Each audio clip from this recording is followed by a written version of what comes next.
Hey, I love therapy, and in fact, I've been going to therapy since I was around 6 years old. Though I talk about therapy a lot and may interview some therapists on the show on occasion, nothing that is said in this podcast should be considered a replacement for therapy. If you are struggling, I urge you to please seek guidance from a therapist because you are absolutely worth it.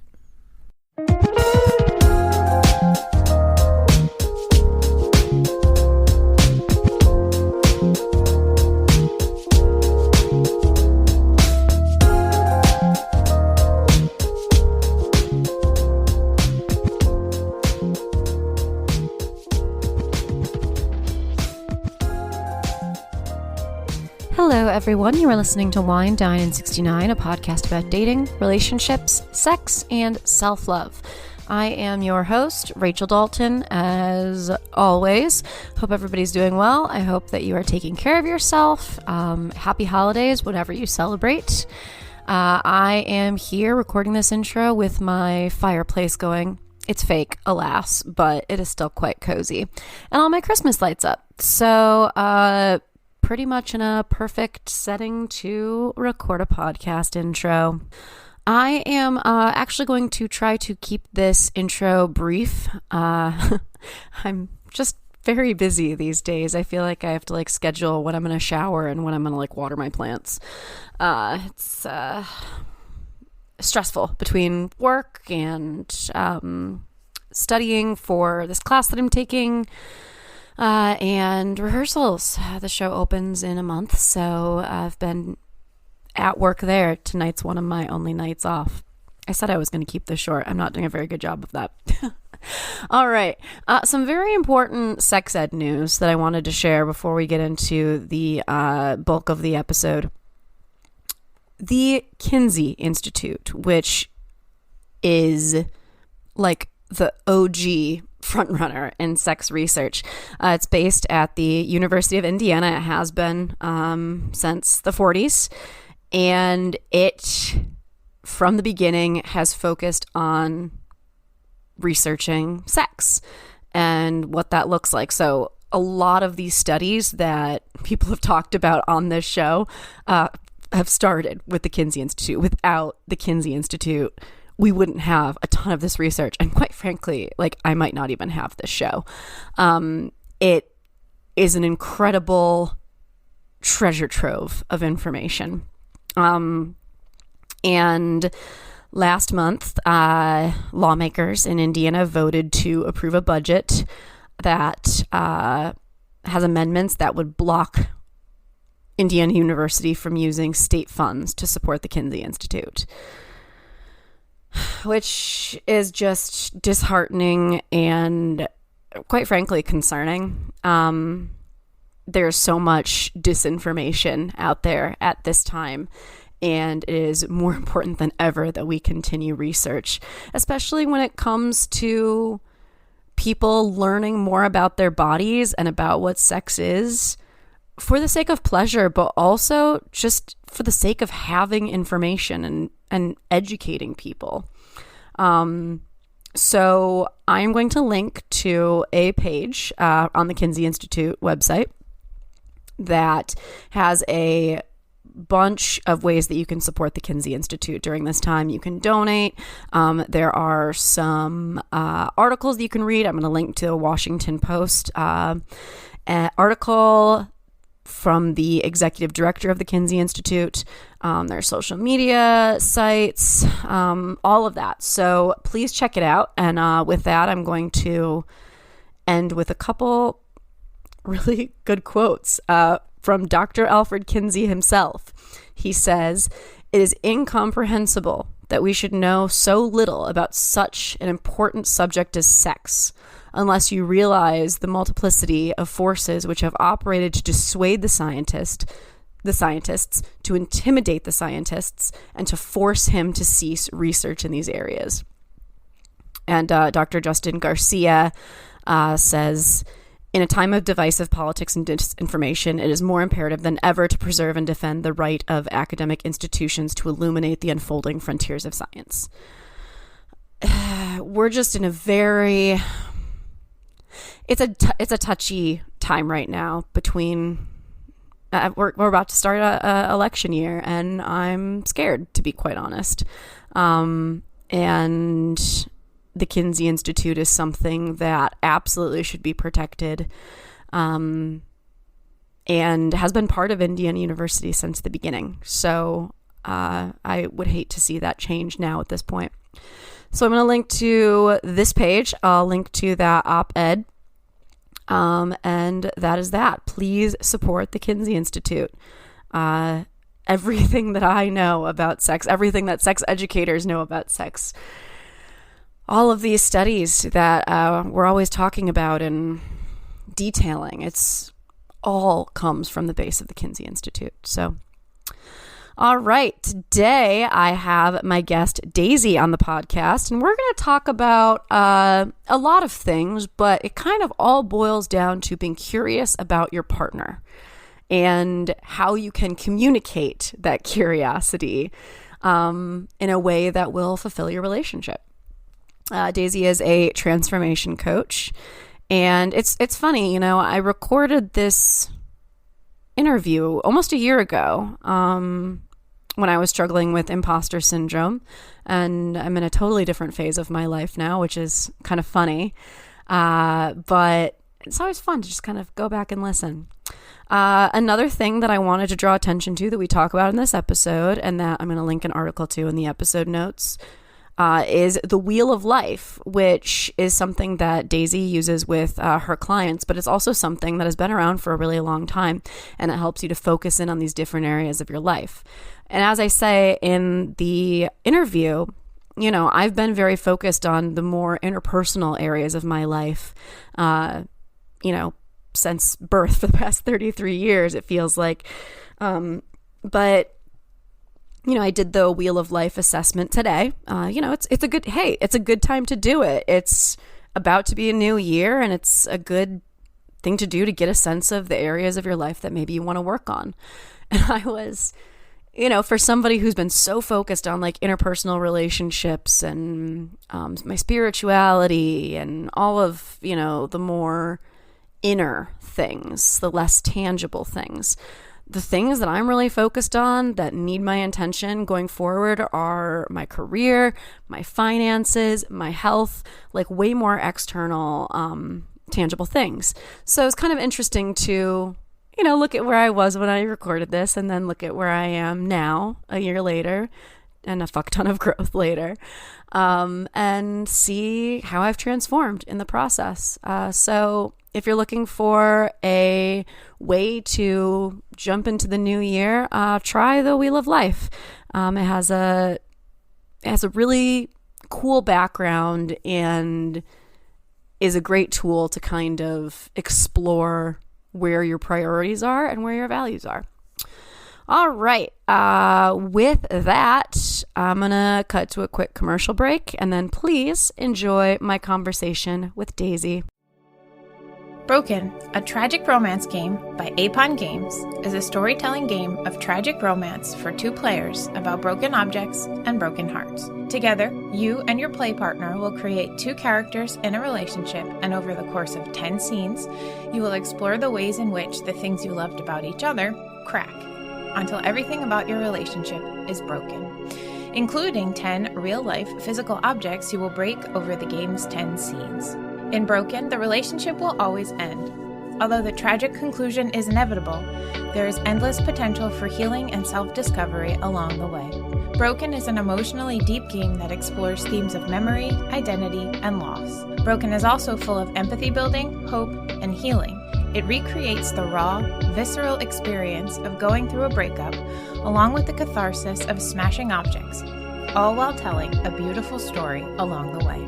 Get your copy of the Broken ebook edition now by going to bit.ly/brokengame. That's bit.ly/brokengame, or head to apongames.com, APON games.com today.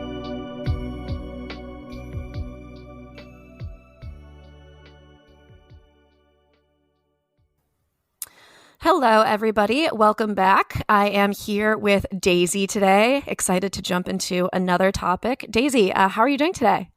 I'm doing very well. I am enjoying life in France at the moment, which you should never complain about. That's true. Yeah, that's true. I definitely want to talk a little bit about that as we go through this conversation. But first, kind of let's jump in with you just telling me and the listeners a little bit about you and what you do and why you are in the middle of France right now. Yes, of course. Yeah, my name is Daisy Hilbrands. I am a transformative coach, but I do also have a background as a microbiologist in research. So I have a little bit of a what you say a double mindset. I bring very much the science into coaching, which is also why I have chosen to work as a transformative coach. Mm.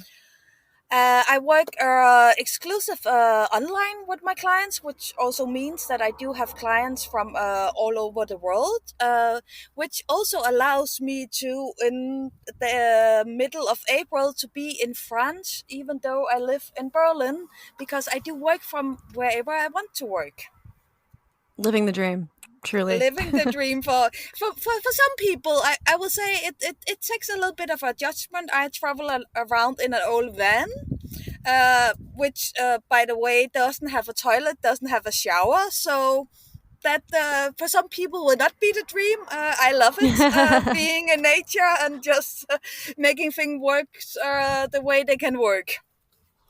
Yeah, no, I mean, it sounds like an adventure, and It that's is that's what it. definitely. Yeah, yeah, no. Well, so how did you? So you have a background in science, and Mm. how did you kind of come to be a transformation coach? How did that like journey Yeah, it happen? was a little bit by coincidence, I will say. I have been in science for many years as a microbiologist, and I do love the work I was doing there.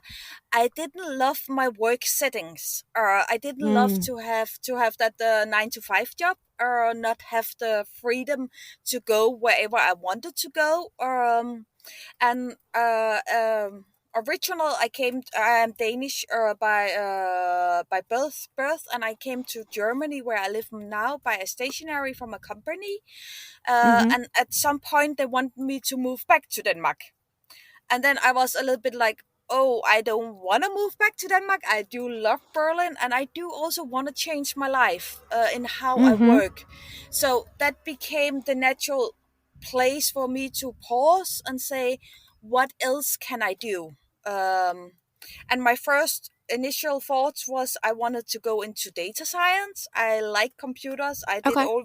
I did already at that point some programming at work, and I was like, oh, data science. Then I can work from a computer wherever I am. Is a perfect fit. I can use my scientific background also, and I started in a course in data science, and 3 months in, I was like, oh, this is not me at all. So there I was a little bit lost of what to do now. And by coincidence, I had a friends who were taking a coaching education, and they needed a volunteer to one of their training, and he was like, okay, I know you're not doing anything, why don't you jump in and be the volunteer? And I was like, Ah, yeah, okay. why not? Um, so I jumped in and were coached by one of the students. It didn't go amazing.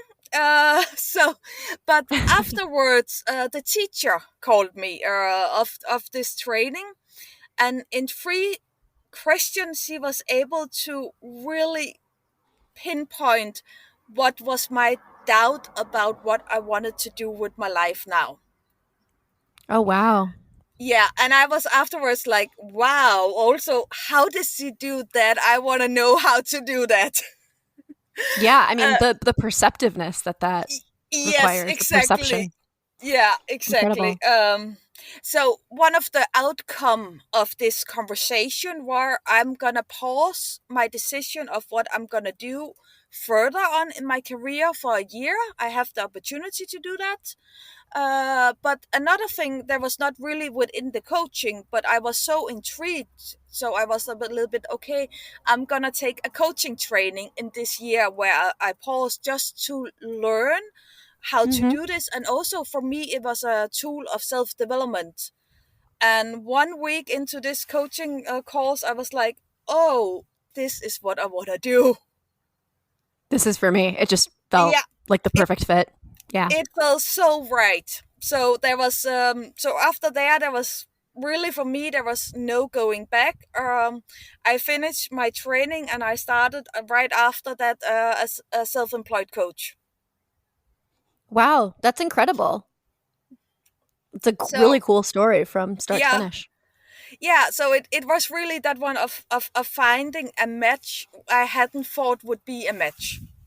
Also for what you say, for a science person, and I Mm-hmm. do still see myself very much as a science person, of having the fact, having trying the hypothetic of what you want to prove to coaching, where in coaching Mm-hmm. really are doing is you're helping your client to find their own answers. You do acknowledge going into any coaching session that you don't have the answers, but just that way of finding the methods, because it is also very method based in how to let people see what is the solution for them. That really talks to the science part of my brain also. And you can see that in a lot of the tools that you've developed. There's very much like an analytical component to Yes, them. there is definitely, yes. And it is the part of coaching that do speak to me. There is many different tools within in coaching, and you can choose the tools you like. There's also, for example, body empowerment, where you're using your body to express what is holding you back by, for example, moving around in the room while you are talking from different perspective of your problems, and I can see the power of it. But for me, it's not a tool who works. Interesting. Very interesting. Well, Yes. what's kind of talk to me a little bit about the word transformation, what it means to you. Like, why transformation coach? What is it Uh, about that word or that concept that really grabs you? yeah, it is really having that transformation of your mindset. So Okay. going into this process with either this is not possible for me, I can't do this, or being so locked in your old stories, so to speak, and don't see that you are limiting yourself by telling yourself stories that are not true anymore. Mm-hmm. Um, for example, one of my stories when I started coaching was I'm not a people person. I am a result data person. I don't function with people. And that was really a story I have been telling myself for 15 years. And it turns out not to be true at all. I can very well work with people and change how people see themselves. So, how did you kind of start dismantling that idea that you had about yourself? Yeah, it is. It is a little bit of, in fact, do you using a coaching tools. So every time you make a statement about yourself, ask yourself, is this true? So, for Mm. example, for me saying I'm not a people person, is this true? No, it's not, because I have been teaching at schools. And to be a teacher do require you are to a certain degree a people person. Otherwise, you are not a very good teacher. I have been a mentor, which also requires you have people skills. So this one of all the time when you make a statement about yourself, saying, "Is this true?"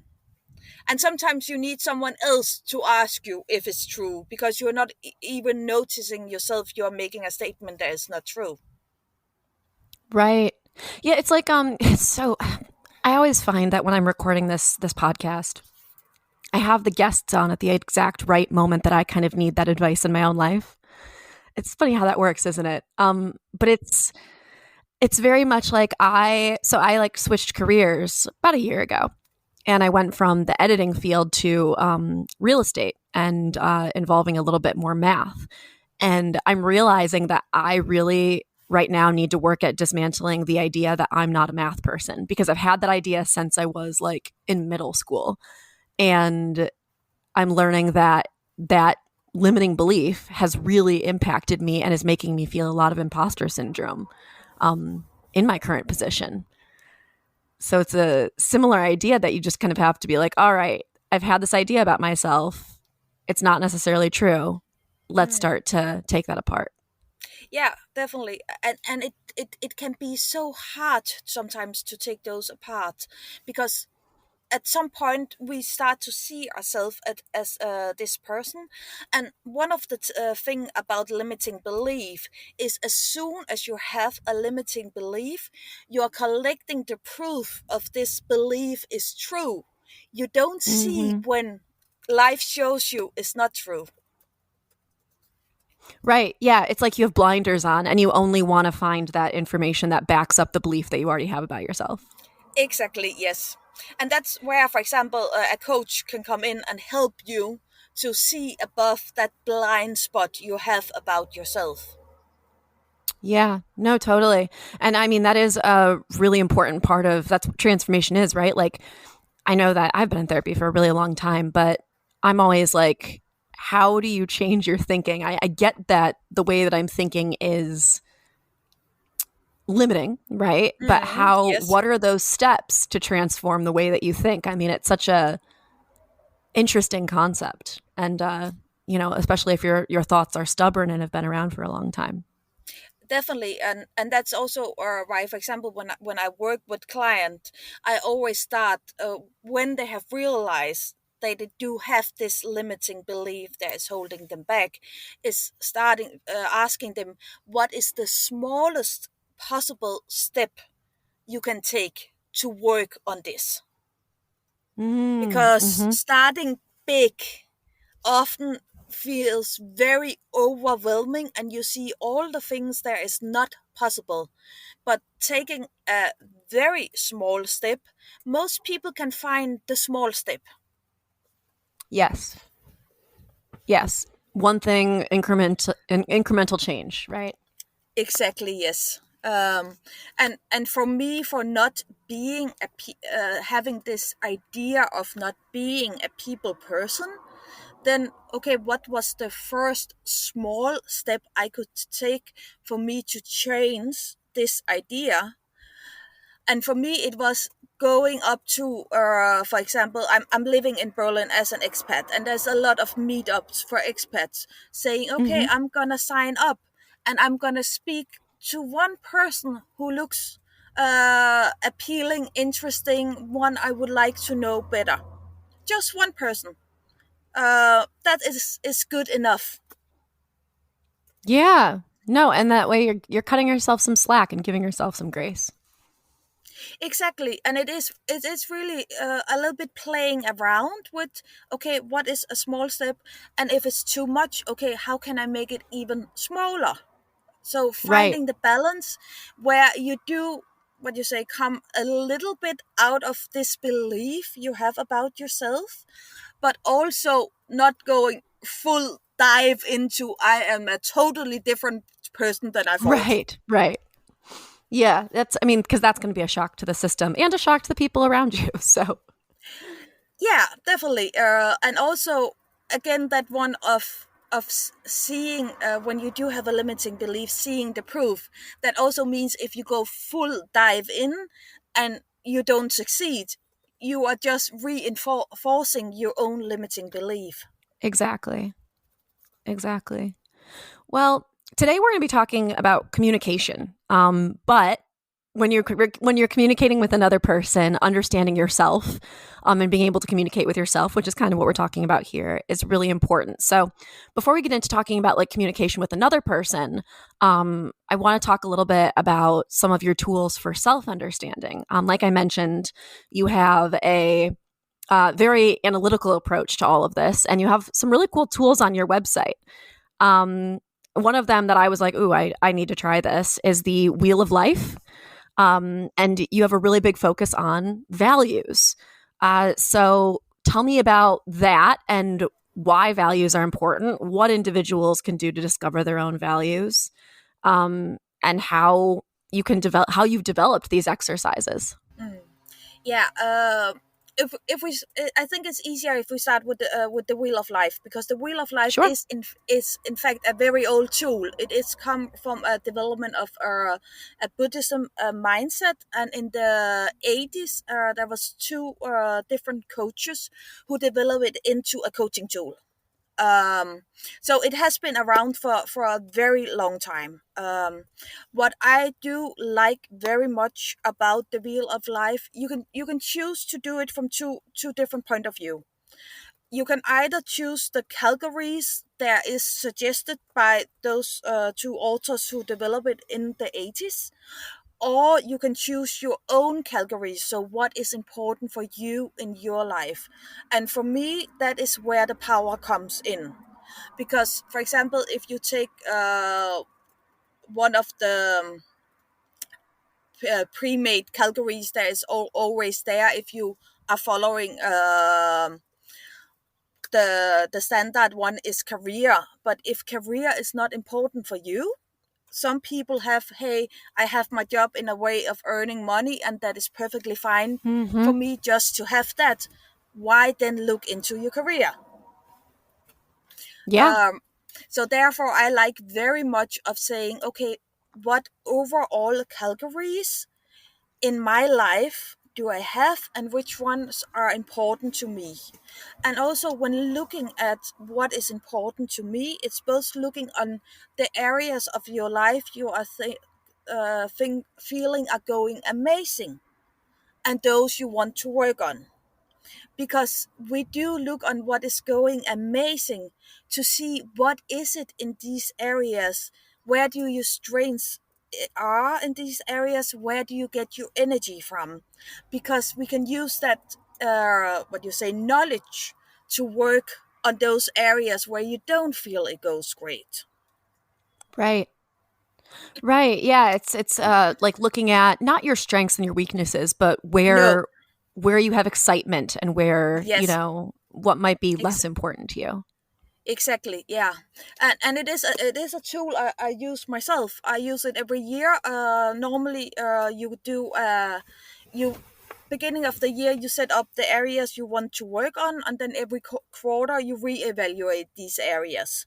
um, and I have done it for 3 years now myself as a tool. Also, before I started as a coach, I knew the tool. And the areas, my focus areas, some are the same every year, but others comes and go depending on what I'm feeling is important right now to work on in my life. Yeah. It's an ebb and flow over the course of many Yes. years. Yeah. Interesting. Yeah, I think it's interesting. I find that fascinating because I've been talking like with my therapist. I've been beating myself up because I historically have had so little focus on my career. Like it just has not really mattered to me historically. Hmm. My romantic relationships and my friendships and my relationships with my family. That's what's always really mattered to me. And it's only been in the last few years that like my focus has shifted away from not away from that. I mean, I think that's always going to be like my number one value Hmm. is the people in my life. But just more of a focus on the career area than there was before. More of a focus on stability and trying to find stability in all areas of my life. Hmm. Yeah, It's funny how that definitely. works. Yeah, and also, for example, for me, when I was employed in research, financial well-being were never an area for me, because I had a good salary. I had a fixed salary every month, so it was not really a thing for me to work on. Now, as a self-employed, from going from a fixed salary to having a salary who goes up and down depending on how Mm-hmm. many clients I have, that does require me to work with my money mindset. So that has Right. suddenly become a focus area of mine. Yeah, that's really cool. And people that you work with the Wheel of Life on, they find it to be a helpful tool. Oh yeah, definitely. Also, because I normally use it. I don't use it as a tool every time I have a coaching client. I use it, I will say, always as a tool if I get a client who are in that what you say, that state of mind of saying, I don't know what I want to work on, but something Ah, doesn't feel right. And there I feel it's a very good tool to discover what is it who doesn't feel right. yes. Yeah, no, absolutely. If somebody comes in and they're like, I don't feel aligned with myself. And I guess that Exactly, kind of yeah. like really leads to the next part of the question, which is values. Yeah. How do people figure out what those values are? Like, what kind of exercises do you walk people through to understand what they value? It is a little bit different. One of the exercises, for example, for if you are unsure of what your values are, I do like, is to look back in time and look at situation where you got offended or angry more than the Mm. situation normally would require it. Ah, interesting. So that's like an alarm bell. Yes. So going back and look at these situations and say, okay, what was it in these situation there, so to speak, rub you wrong? So what was it who triggered you? Because quite often, if one of our values are across, we will be in a situation where we feel triggered. Yes. Um, Yes, so that's a really good point. Hmm. So that can be a very good point to start on if you are unsure of what your values are, to say, okay, if I look back, where in situation of my life have I, if I do look back critical, perhaps have overreacted. And normally I Mm. say, look around with reaction of people's you do want to have in your life, because Like, it's how do you very feel easy. around them? Yeah, because it's very easy to be triggered about someone who has the totally opinion in values than we have. But finding your true values in me, you find them when it comes across someone who are dear to you. Because there you Yeah, do that's very really true. feel that trigger of, hey, I've I have put my value onto you because it is my value, it is important to me, and I haven't really thought about if it was your value also. Oh, yeah. And that again leads perfectly into, working with other people, Yeah. and communicating with other people. I mean, how do you suggest that people communicate their values when interacting with another person? Or, talking to a person, if you're like out dating, let's say, Mm. what kind of questions, what kind of conversations do you encourage people to have to make sure that their values align with this person? Yeah, I will say, in the beginning of a relationship, most people are very overbearing, uh, and that's part of it. We are in love, we have hormones in the body, everything is just pretty pink, so to speak. Yes. But do you have that feeling of saying, asking yourself, would this be something that would normally be okay with me? Mm-hmm. And it can be very hard to see. I do acknowledge that totally. Um, but if you have that little bit of a feeling of, hey, this is not me, so to speak, and I think we all know that feeling, have had it at some point in a relationship, thinking, hey, this is not me. Um, Definitely. then ask yourself, why is it not me? So, what is it Mm-hmm. in this situation who does is not me?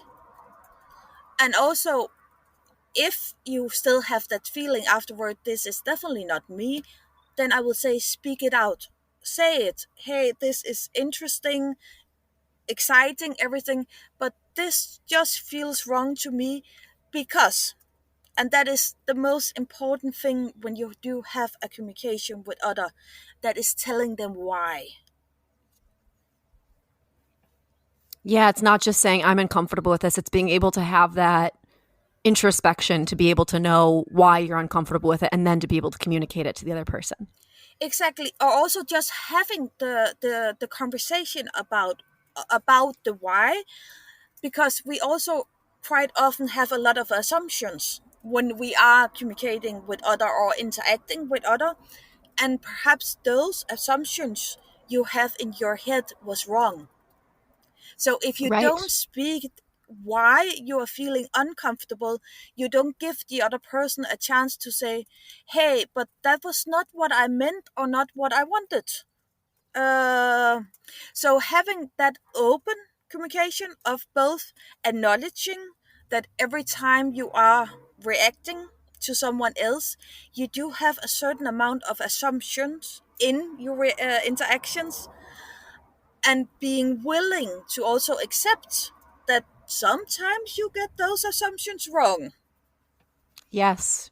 Oh my gosh, frequently. I mean, I find that when I'm like in an issue with somebody, I've gotten much better at this over the years to be able to Mm, just be like, okay, I have my experience, but their experience could be completely different. And yes. it could be that they didn't mean to say that this way, or that didn't come across the way that they intended, etc. Mm. Yeah, and Giving people the benefit of the doubt. mm, yeah, and also one of the things you have to keep in mind as soon as you interact with someone else, you also have a cultural difference. And when we are talking of culture and different, people are often thinking about people from different countries, different religions and things like that. But just your neighbor, your next door neighbor, do Hmm. have another cultural understanding than you, because they are brought up in a slightly different way. So just saying a very simple example: do you sit together and have your dinner, or is it okay to have the dinner in front of the TV? Right. Yeah. um, And it's different from household to household. it's definitely it is, and there's no right or wrong in this. But if you are brought up with a certain way of this is how it's done, perhaps you have never questioned it, that is just how it's done. And then when someone Right. do something different, you perhaps see it as unpolite.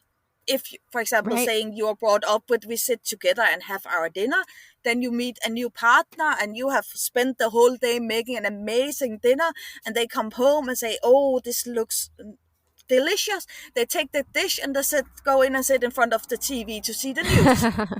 Right. Right. And Yeah, I if can you, see how that could be.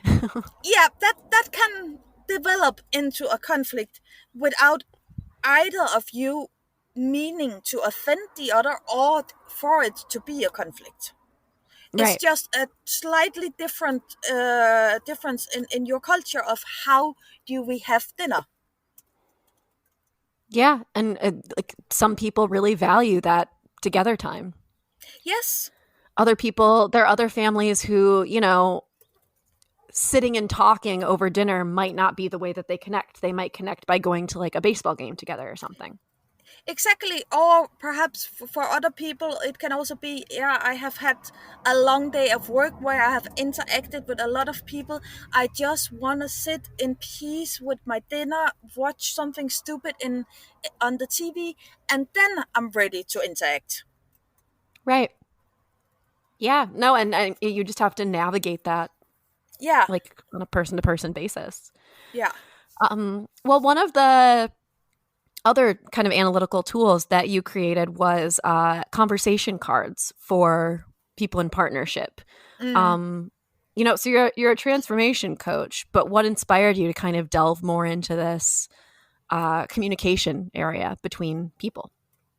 Yeah, it. I have always been interested in communication and in interaction between different people, and how we approach communication, and how we can see get so easily off in the way we are communicating. I also, when I was in research, I was in an international company, so also just seeing what happens from different cultures across borders have to interact and see how things go wrong in communication. So it have always been a point for me of interest. Okay. Um, and one of the points I start seeing when I start doing coaching, and also I do also do couples coaching, Okay. was a little bit sometimes. there can be a tendency for couples to forget that we do develop as human beings. So the person you fell in love with 5, 10, 15 years ago is not the same person as they are today. Um, Absolutely. yeah, and I see sometimes in couples that one of acknowledging and seeing that sometimes there is a lack of that, because yeah, this was who I fell in love with, yes, but we do all develop. You are also not the same person you was 5 years Exactly. ago. um so these conversation cards, they are both for the new couples, but they're also for a couple who have been together for some times, also just to have this conversation about more deep topic, more value based communication, to see where are we in each other. Do we still Right. align in what we see of each other, or do I need to see my partner in a new light, so to speak? Right. Right, because you're changing, they're changing. I've always thought that it's like a really good idea to, check in once a year to make sure that you Mm, and your partner are still on the same page, that you want the same things, that type of thing. yes, yeah, and also it's also good sometimes to remember as a couple what brought us together as a couple. That's Mhm. also why, for example, one of the question is, what made you fall in love with me? So Yes. that one of having the conversation of what was it who brought us together as a couple. Because if you for what 3 months have been irritated about the dishes not being taken, then perhaps you don't see all the beautiful things there still is in the relationship. Right. Right. Yeah, we have a tendency to focus on the negative things right in front Yes, of us. exactly. Well, what are some of, I mean, that's a great question, like what made you fall in love with me in the first place? What are some of the other types of questions that you have on the It cards? yeah, it's also for example, what have you learned about love from your father? Hmm. So both going to the past and to the present. Also, what are three strengths you see it in yourself? Are there anything that is on your mind right now who are worrying you? So also giving the opportunity of sharing and open up for a conversation that perhaps is difficult to start. Yeah, absolutely. And those are good questions because it again is asking your partner to be introspective as well. Yes, and like I normally say, the important part here is that you listen to the answer. So you do Yes. read the card out, and it's very clear on the card who has to answer, and then you let the other person answer. So give them the time and the space they need to formulate themselves in the right way. So just sit back and listen to what is said. Yeah, there's a lot of things that can be learned just from I mean, a lot of learning just takes place from listening. Definitely, yes.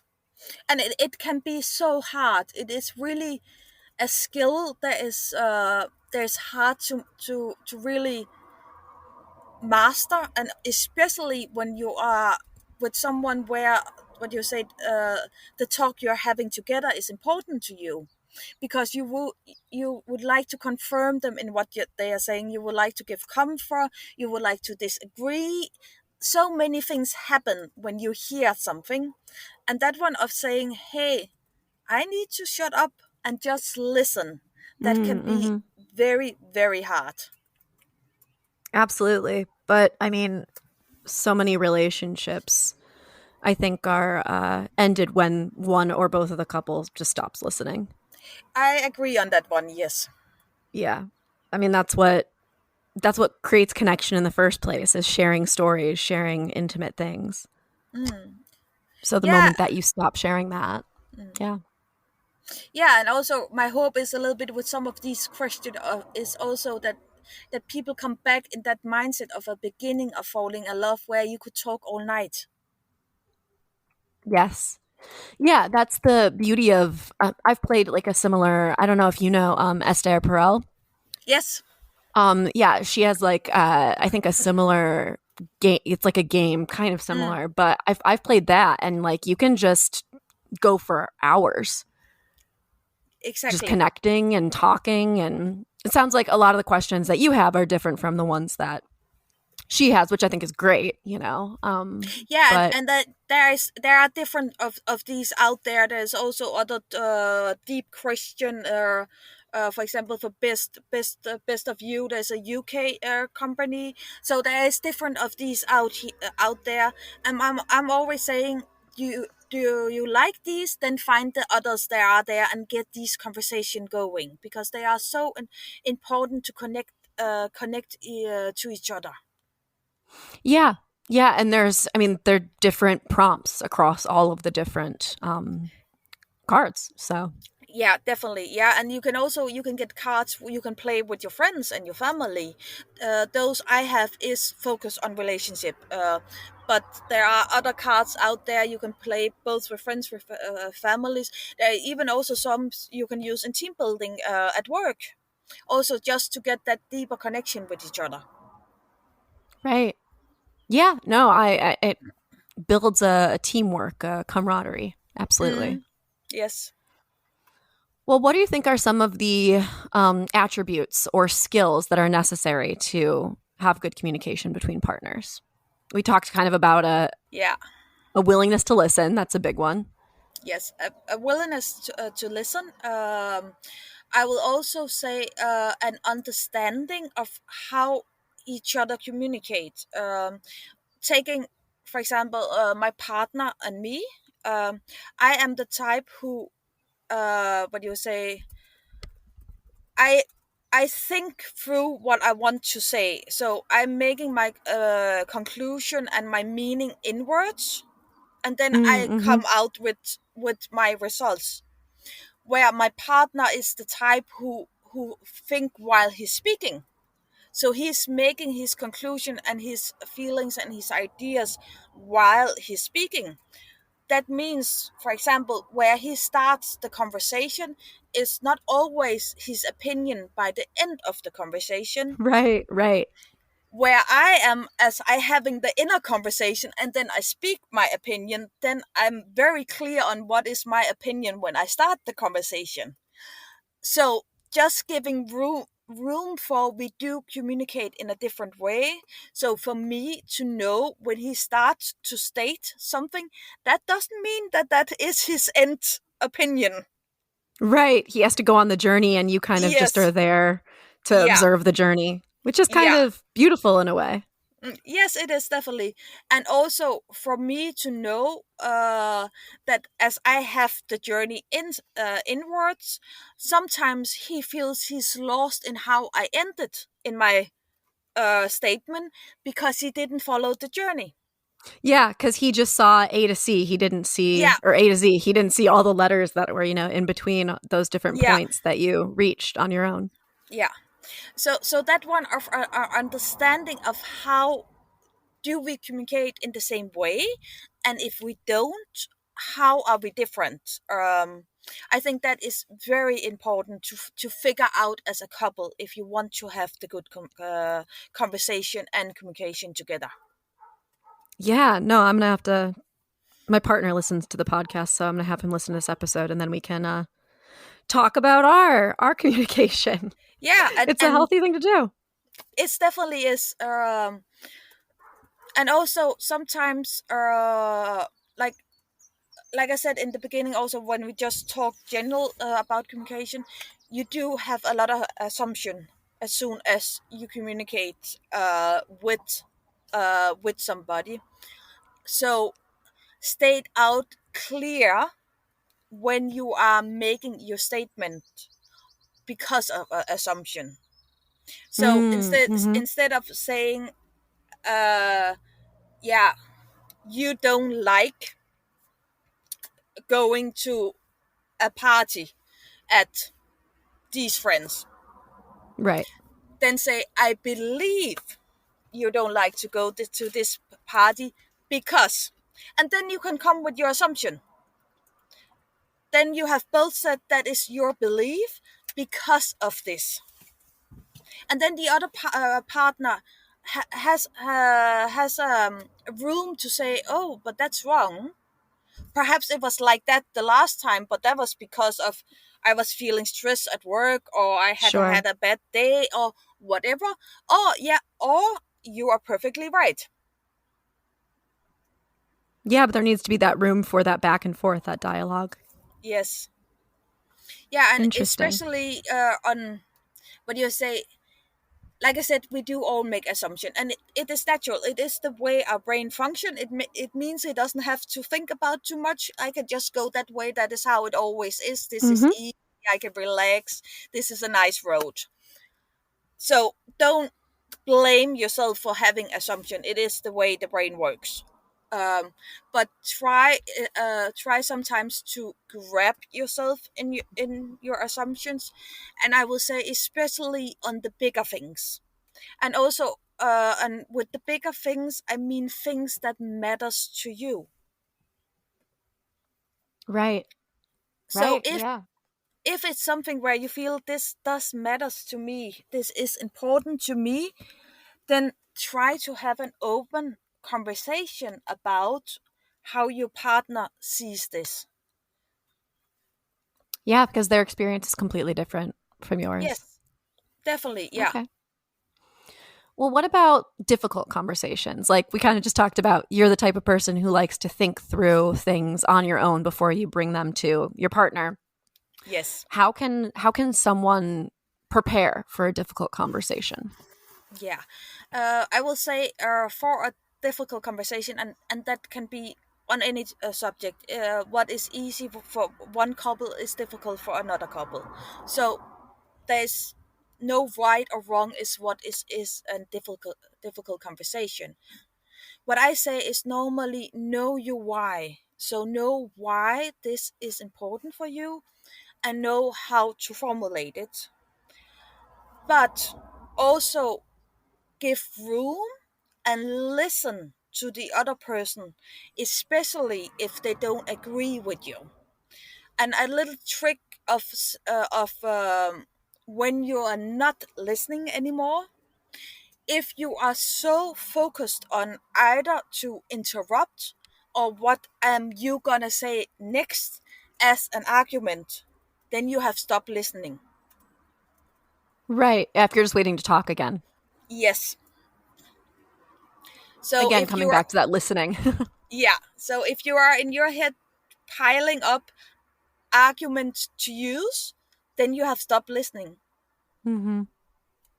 And also in this conversation, as you have prepared, you know your why, because that is part of the preparing for this conversation.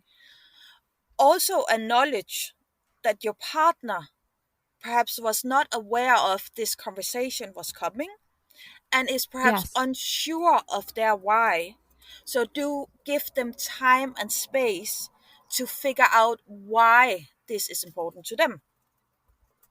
Right. Just as you were able to take that time to figure out why it's important to you. Yes. Okay.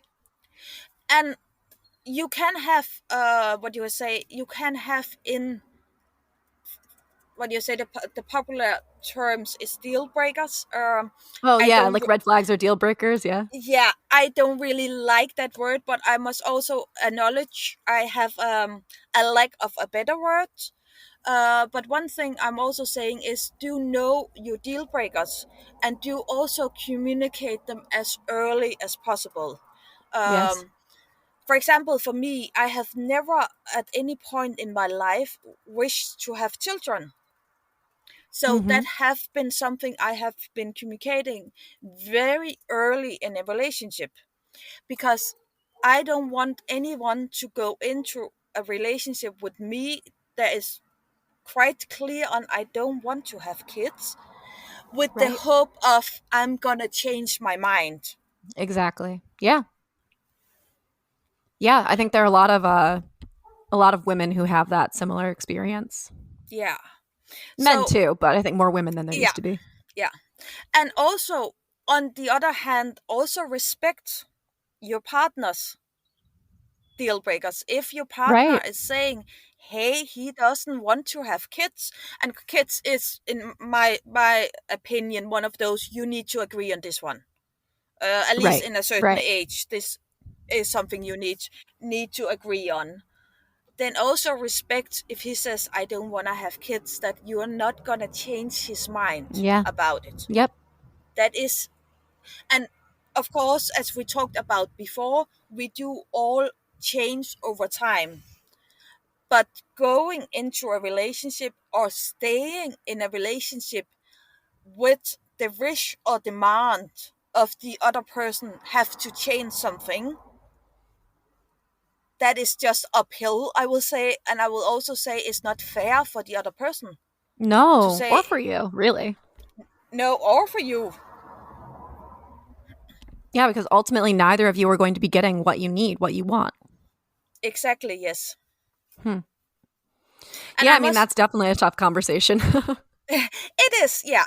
And they can of course be more light, and they cannot, or they can also not be about totally deal breakers or things like that. For example, one of the things I quite often come across in my coaching is, when having individual clients, so not a couple, but for example, if I have an individual client who comes with the feeling of not being happy in the working life, and the outcome of the coaching is they realize they need to change their working life, that need also probably means they need to change both where they work, which income they will get, perhaps they have to go back to school, Right. or a lot of things can open up in that.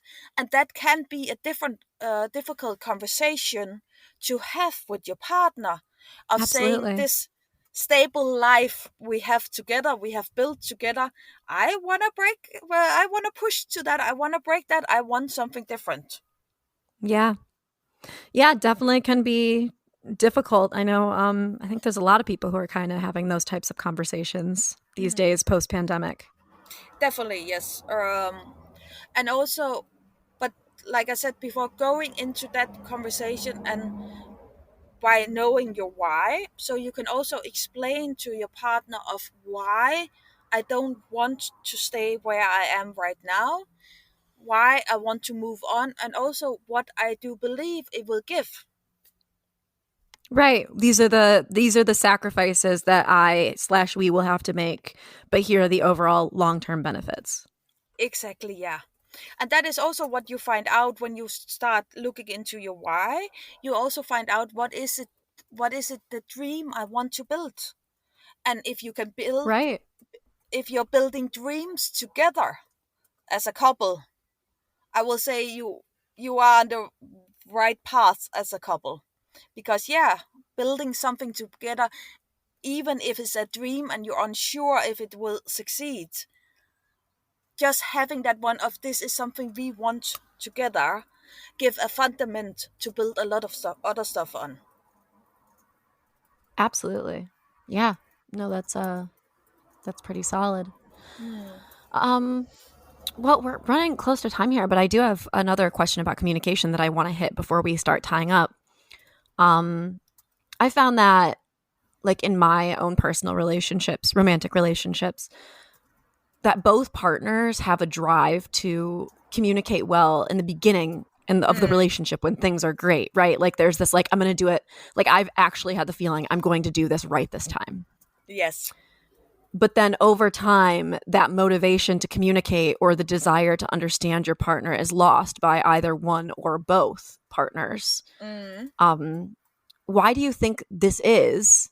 And what can couples do if they're committed to being together long term? How can they maintain that drive to continue communicating and having those types of conversations to keep them yeah. connected? I will say, in the beginning, when you meet a new person, you're curious. You are so curious about what's going on in their head, what are they thinking, what are their previous experience.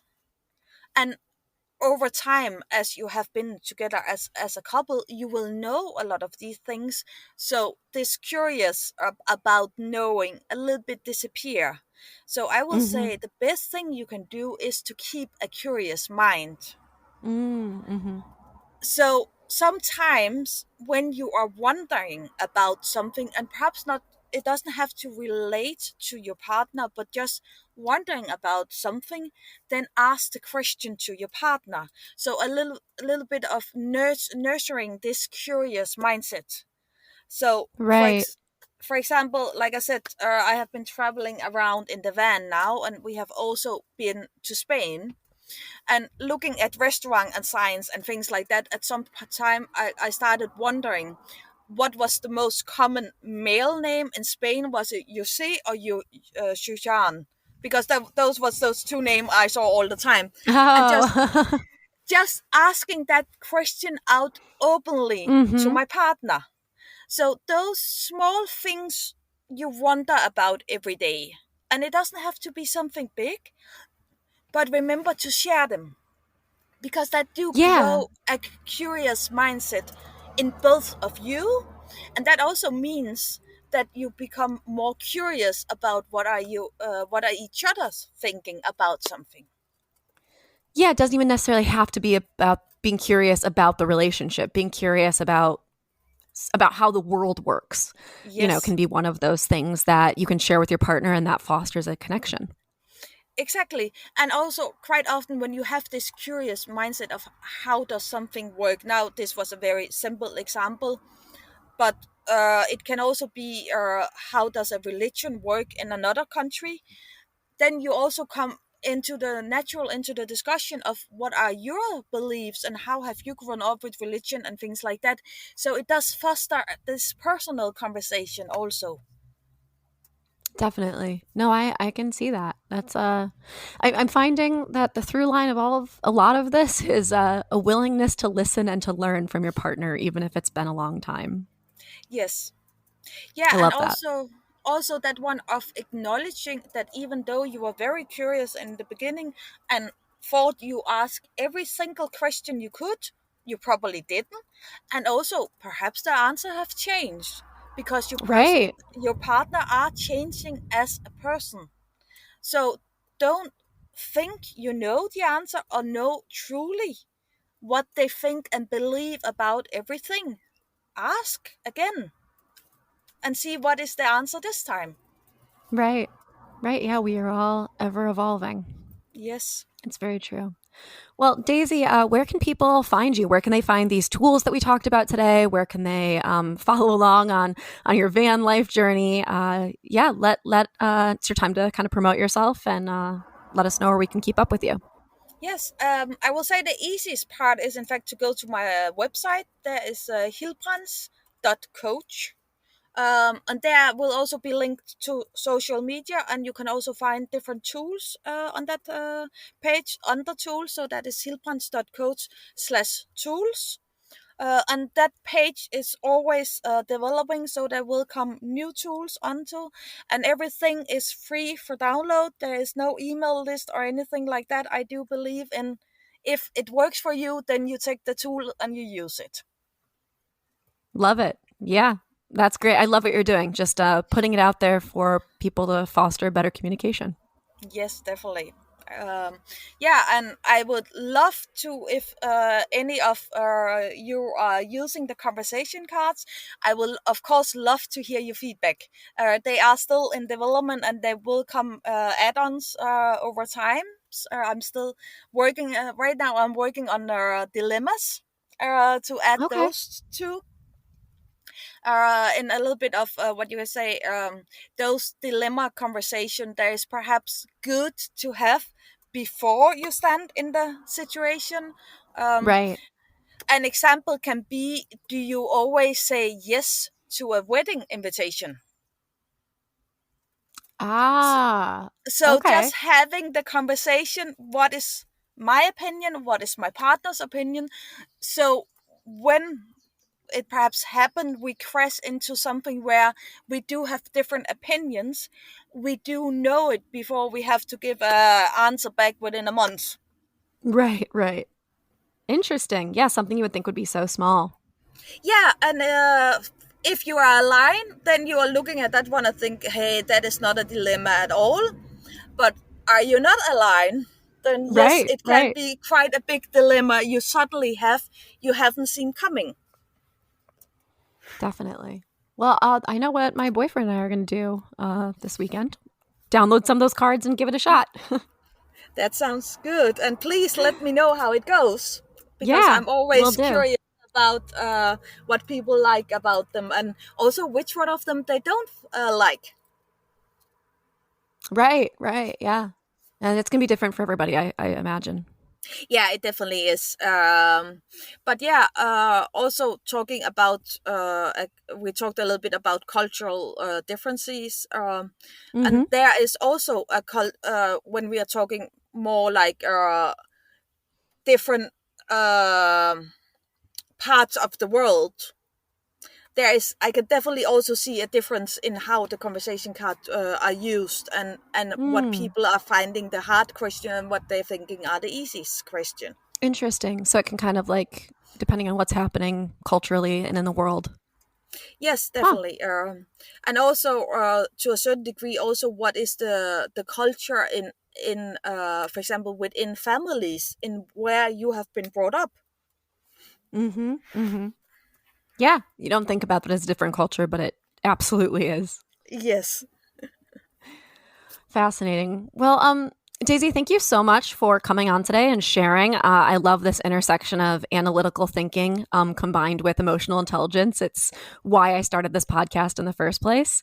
So I appreciate you coming on and sharing your work and these tools with listeners. Thank you very much for having me here. I'm very grateful for having the opportunity to talk to you. Oh, thank you for coming. I really, really appreciate it. And thank you, listeners, for tuning in today. You've been listening to Wine, Dine, and 69. I am your host, Rachel Dalton, and let's keep talking.